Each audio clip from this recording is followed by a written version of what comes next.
Memang pendawiran yang ada di daerah-daerah itu fakta, bukan hanya sekedar cerita ya, bukan hanya sekedar fitnah, fakta itu. Saya sendiri didawiri terus itu. Dawiri tidak cuma uang loh, tapi harta loh. Bahkan pernah suatu ketika ada seorang Habib datang ke tempatku bawa pick up. Kebetulan saya bepergian. Itu Habibnya nelpon, Kiai, ini herbalnya saya bawa ya. Iya Habib, itu herbal dibawa semua, diangkut semua itu. Herbal, semen gitu loh. Nah, tidak cuma itu saja. Oh, santri saya itu cuantik, itu umur 18 tahun diangkut juga.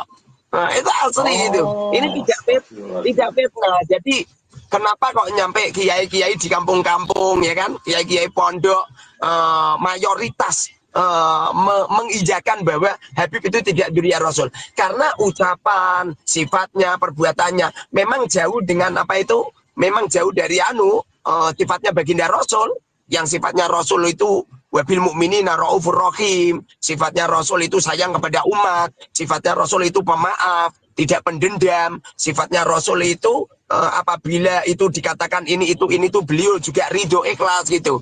Nah ini baru dikatakan tidak dzurriyyah Rasul aja ngamuk.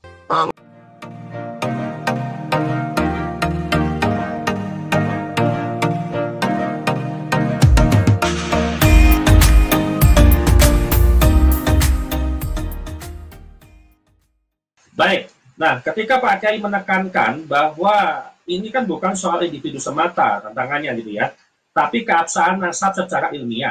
Nah, apakah Pak Kiai menganggap Tuan Pori ini gagal menangkap esensi uji tersebut atau memang data sebenarnya nggak ada Pak Kiai?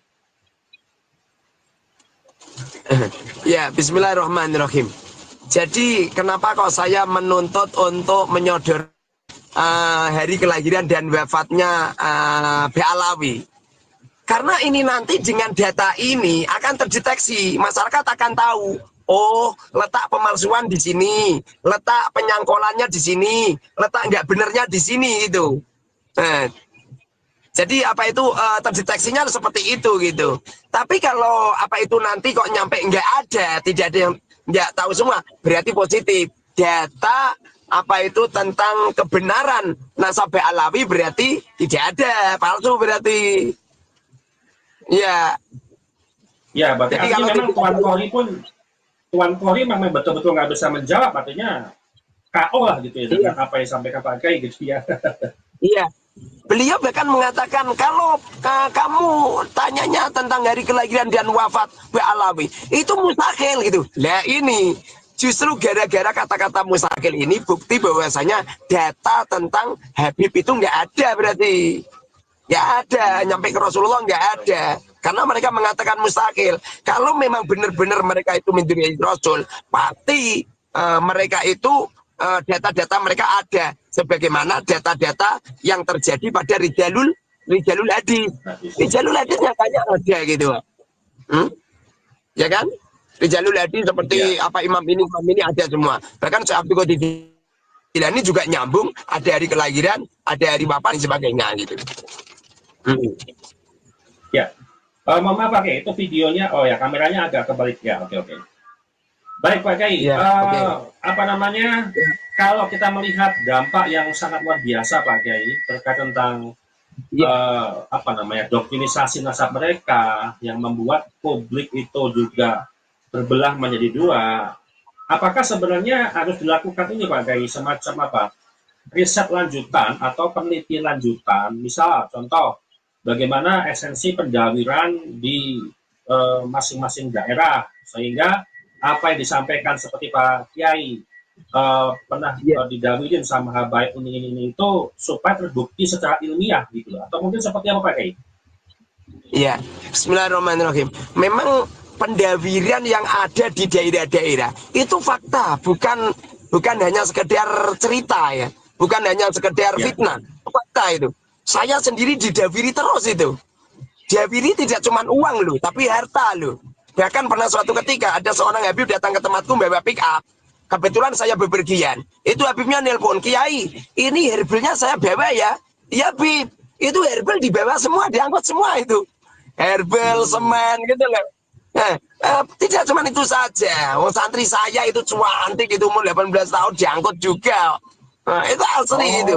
Ini tidak fitnah. Jadi kenapa kok nyampe kiai-kiai di kampung-kampung ya kan, kiai-kiai pondok mayoritas mengijakan bahwa Habib itu tidak dzurriyyah Rasul, karena ucapan, sifatnya, perbuatannya memang jauh dengan apa itu, memang jauh dari sifatnya baginda Rasul, yang sifatnya Rasul itu wabil mu'minina raufur rahim, sifatnya Rasul itu sayang kepada umat, sifatnya Rasul itu pemaaf, tidak pendendam, sifatnya Rasul itu apabila itu dikatakan ini itu beliau juga ridho ikhlas gitu. Nah ini baru dikatakan tidak dzurriyyah Rasul aja ngamuk, marah-marah, bahkan mengatakan ini itu kok. Itu bukti kalau mereka itu tidak dzurriyyah Rasul gitu. Jadi memang apa itu pendalilan dan sebagainya itu memang benar-benar fakta gitu, benar-benar fakta. Sehingga di Indonesia ini cepat PBI cepat besar, dan apa itu pergerakan anti Habib ini cepat meluas gara-gara memang terjadi, memang fakta. Dari hasil penelitian saya, organisasi yang umurnya masih umur jagung ya, paling cepat berkembang, ya PBI itu. Ya kenapa kok mereka sangat benci dengan PBI? Karena PBI ini yang sangat membahayakan untuk rungkatnya apa itu nasabah Alawi gitu. Oke. Ya, baik. Nah, berarti kan juga ada indikasi juga Pak, kayak seperti sumbangan acara haul juga minta sumbangan, kemudian majelis acara kegiatan sholawat juga minta sumbangan juga, kan gitu Pak ya? Ya betul. Saya itu setiap bulan dulu di waktu Habib belum rungkat seperti ini ya. Tiap bulan itu mesti dimintai kambing, dimintai uang untuk acara haul, untuk acara haul, acara maulid terus seperti itu. Saya itu sempat meraba-raba, ya Allah, masuk dzurriyyah Rasul seperti ini. Kalau dzurriyyah Rasul seperti ini, apa yang terjadi? Kiai-kiai ya, pada akhirnya teo semua, masyarakat teo semua kan. Karena memang seperti itu. Bahkan seumpamanya ya, saya menghadirkan Habib semisal, yang nanti yang saya hadirkan Habib cuma satu, itu yang datang banyak dan semuanya minta uang semua ini. Ya, baik Pak Kiai. Nah, ini sebenarnya untuk membentengi umat Pak Kiai, untuk membentengi umat dari pengaruh Ba'alawi ini bagaimana Pak Kiai? Karena kan masalah pro dan kontra ini kan kayak contoh lah, misalkan mereka nggak percaya tentang nasabnya Ba'alawi, namun kayak seperti haul-haul juga mereka masih hadir, kemudian mereka masih datang ke majelis yang memang sudah sepertinya tradisi turun-temurun yang sudah dibentuk Pak Kiai dari sejak dahulu. Nah, bagaimana untuk mengantisipasi itu Pak Kiai? Iya, jadi untuk membentengi semuanya itu yang asli, kita harus kembali ke sunnah Rasul. Mana yang cocok dengan suri tauladan Rasulullah ikuti, mana yang tidak cocok dengan aturan suri tauladan Rasulullah jangan diikuti. Seperti contoh ya, menciumi batu nisan, ya kan, menciumi kuburan. Itu kan banyak ulama-ulama yang mengatakan haram. Seumpamanya ada yang mengatakan boleh bahkan sunnah, itu kan Ba'alawi sendiri yang mengatakan alasannya litabaru kan. Itu kalau ulama-ulama yang tegas-tegas yang mengatakan haram. Bahkan kalau kita lihat di Nihayatul Zain ya, itu beliau apa itu menunduk-nunduk sama kiai, dunguk-dunguk sama kiai, itu saja makruh itu. Ya tidak cuma sama kiai saja lah, kalau sama siapapun nunduk-nunduk nyampe ngesot-ngesot, itu kan makruh. Jadi kita hormat sama beliau, ya hormat sebagaimana para sahabat hormat kepada baginda Rasul Shallallahu Alaihi Wasallam. Jadi kalau kita ini kembalikan pada sunnah Rasul, insya Allah apa itu kita bisa menjaga kejahatan spiritual yang dilakukan oleh para pemimpin agama. Jadi tidak cuman tidak cuman. My work is easy because I use ClickUp. Here's how I keep track of all my tasks. I start by brain dumping everything I need to get done in a list view. Next, I set a priority and a due date to keep things on track. I create custom statuses to organize my progress exactly how I want it. I like to add the action items field so AI can show me the next steps. I add my teammates as watchers so they're in the loop. ClickUp makes work easy, from personal projects to running a multi-billion-dollar company. Ba'alawi saja tidak, tapi para kiai-kiai, oknum-oknum kiai yang senengane membuat ziarah acara khol ya, dengan pendanaan yang 500 juta pada akhirnya atau memeras umat, memeras santri, memeras alumni. Ini bahasa kasarannya ya, walaupun juga santri alumni juga sadar gitu loh. Artinya di sini ini kan yang perlu dinasihati kan tidak cuman tidak cuma Ba'alawi saja, tapi apa itu kita warga pribumi yang bersatu sebagai pemimpin, apabila keliru ya tetap kita kelirukan kan gitu. Ya baik. Jadi cara membentenginya adalah cara membentenginya adalah kita kembalikan pada sunnah Rasul. Selama kita bisa kembali pada Al-Quran dan sunnah Rasul, insya Allah selamat semua. Kalau kita melihat sunnah Rasul, berarti tidak ada kemuliaan nasab, tidak ada kemuliaan antar apa itu silsilah, kan nggak ada itu. Rasulullah mengatakan la fadla lil arabi alal ajami gitu. Tidak ada yang menjadikan keutamaan antara orang Arab mengalahkan orang Ajam, itu tidak. Begitu juga orang Ajam, orang Arab tidak. Walakin bittaqwa.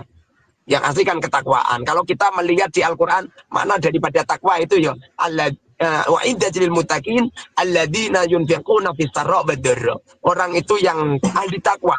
Selain mereka itu melakukan kewajiban dan meninggalkan larangan, tentu mereka yang paling dermawan gitu.